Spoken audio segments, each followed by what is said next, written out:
Today we are going to talk about when the seller becomes the tenant. The reason why we're going to be talking about this subject today is from my dealings, this is what I'm finding is happening a lot because the market was at its peak a few months ago, in which triggered sellers to list and sell. But because if they sold, they would have to sell high and buy high. Some sellers decided to sell high and become the tenant. So enter into a lease agreement with the new landlord, which is the new buyer. So let's talk about when the seller becomes the tenant. So for the purpose of this presentation, everything we discuss is for information only. So let's get started. Next slide. So let's talk about what happens when a property is sold and the seller becomes the tenant. So the seller is now stepping into the shoes of the tenant. Okay, the new purchaser becomes the landlord. A lease agreement must be drafted and attached to the agreement of purchase and sale as a schedule.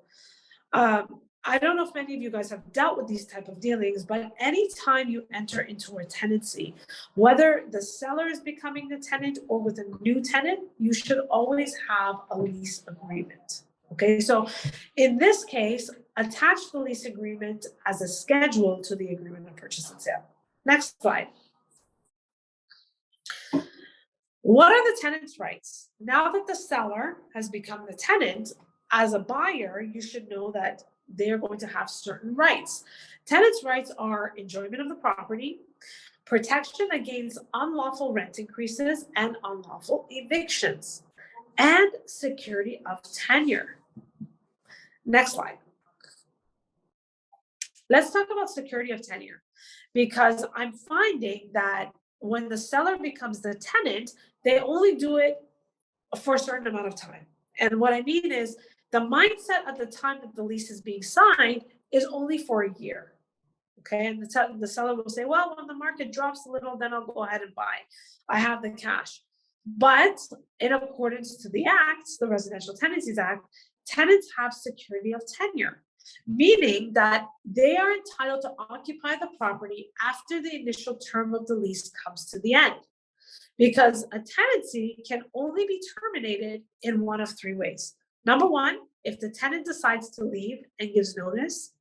Number two, the landlord and tenant mutually agree to end the tenancy, kind of like a mutual release.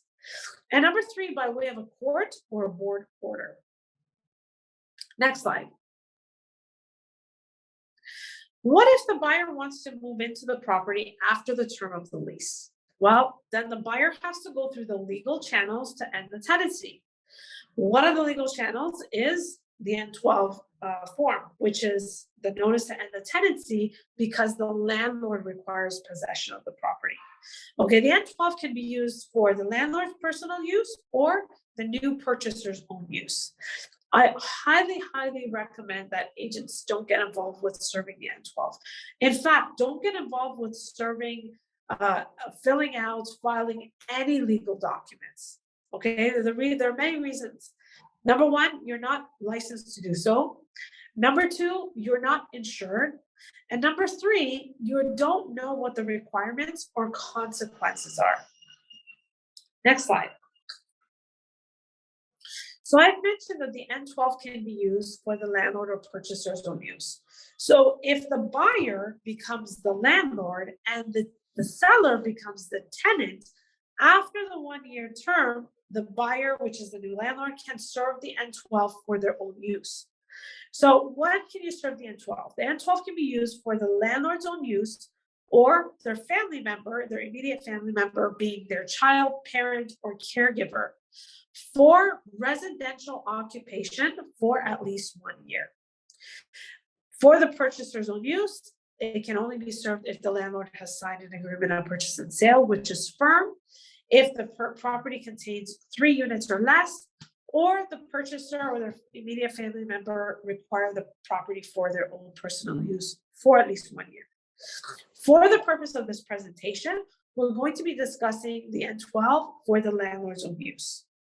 One thing you have to note is that And N12 cannot be served if the landlord is a corporation or for members of the extended family, brother, sister, aunt, or uncle.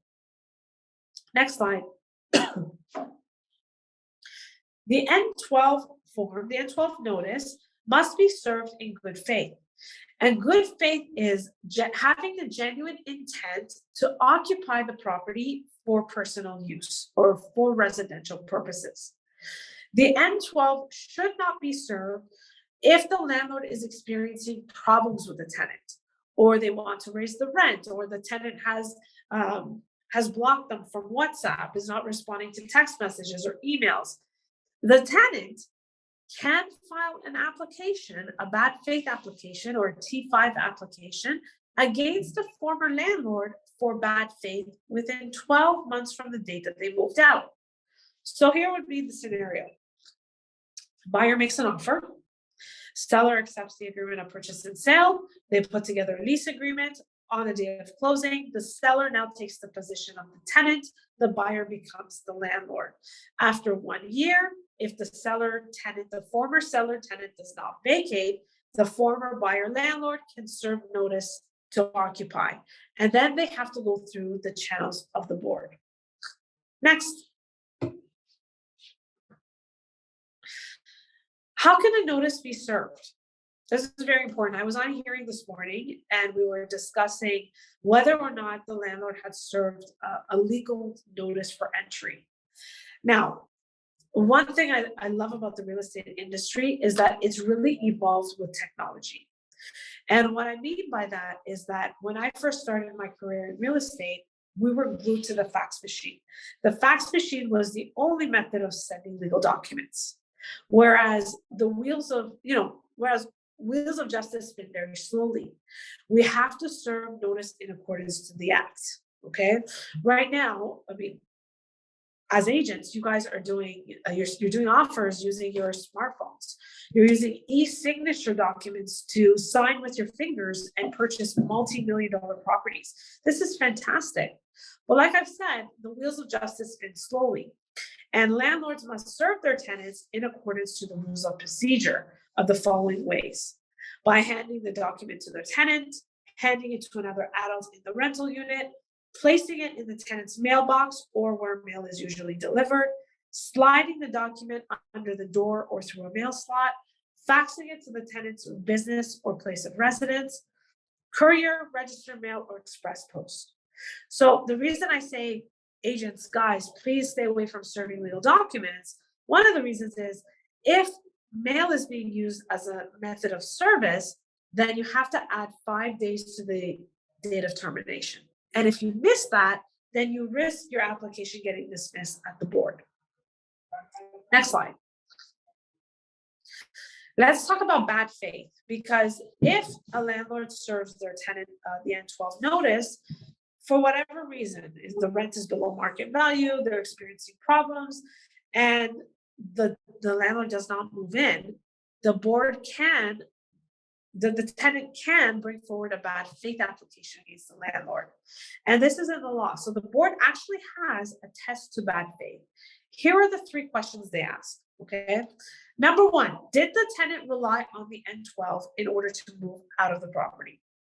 So if the tenant moved out as a result of being served the N12, the answer to that question is yes. Number 2, is there an advertisement of the rental property?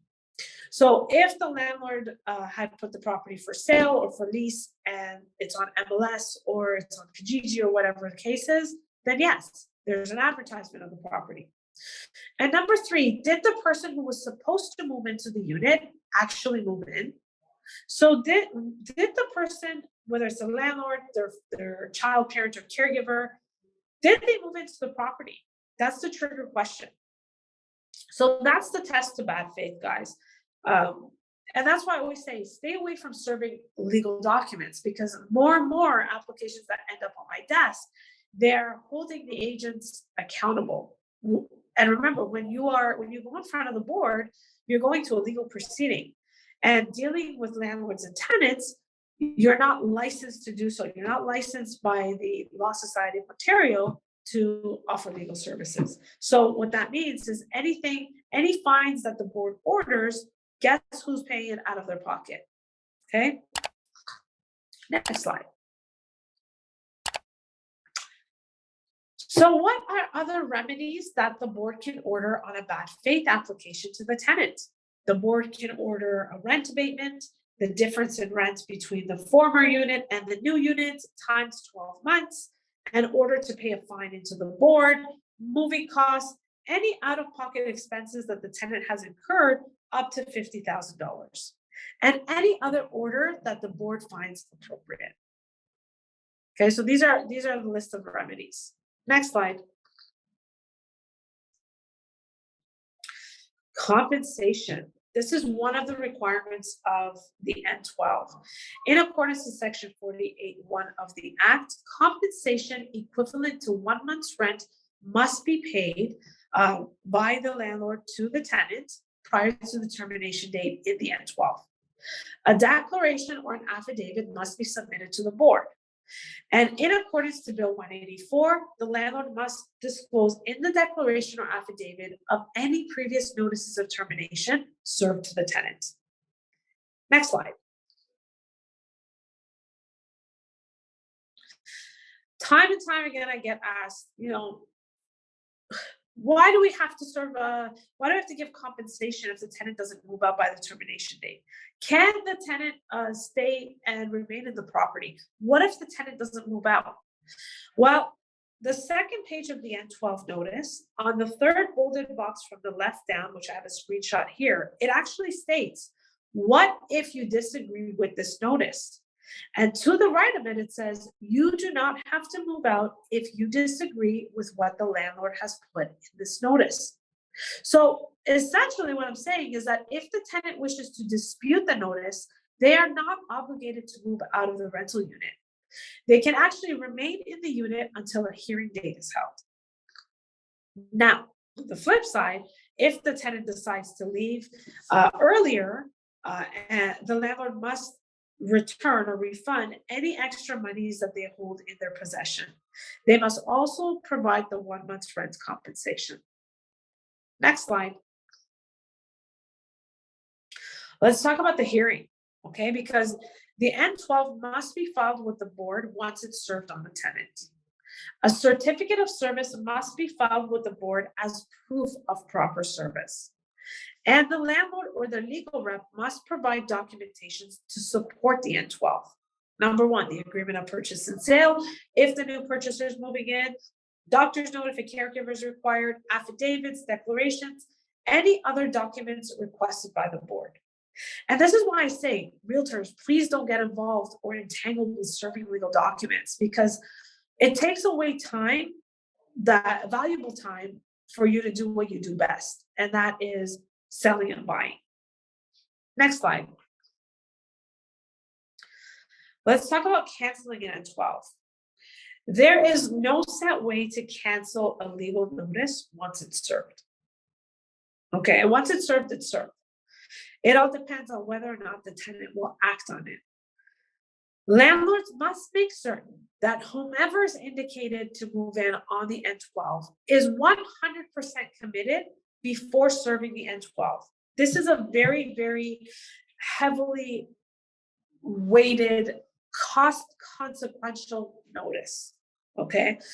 It cannot be served just to bully the tenant out, because it comes with cost consequences, heavy cost consequences. So whether it's to bully the tenant to move, or whether it's to deceive them to move because you want to list and sell the property, you move in for a month and then you say, well, it wasn't working out, I could just list and sell it, my original plan. No. Excuses like the person changed their mind, circumstances change, none of this is going to fly with the board. Once the N12 is served, it's served. Any action on behalf of the tenant, if it results in a bad faith application, the landlord will be fined. This is a guarantee. Next slide. Let's talk about errors. Any legal notices must be free from any and all errors, no matter how minor. If there's an error in the application, again, no matter how minor, the names, dates, you forgot to put basement apartment, you forgot the address of the rental unit, the postal code, anything in the certificate of service, the application will be dismissed and the process must be restarted. Next slide. Let's talk about current delays. So we know that current delays pre-COVID was about 4 to 5 months. The board closed for a while, which incurred a backlog of about 80,000 applications. So currently, the average wait time to receive a notice of hearing, you're looking at about 5 to 6 months, 6 months at least. Next slide. So we're coming close to the end of the presentation. I'm going to send a copy of this presentation to Tina, and she can feel free to send it out to you guys so you can use it as reference. If you already haven't done so, head over to landlordmastery.ca to download your free copy of the Landlord Mastery Guide. You can use it in your business or forward it to your clients. I never charge for any of my giveaways. It's a great resource. It actually gives you access to a Google Drive, which we update regularly, and you can access scripts, forms, and other agreements. So it's a great guide. Thank you so much for watching. If you like our video, please hit the like button, the subscribe, and even the little bell to get notifications, just so you can stay in touch and watch more of these great videos.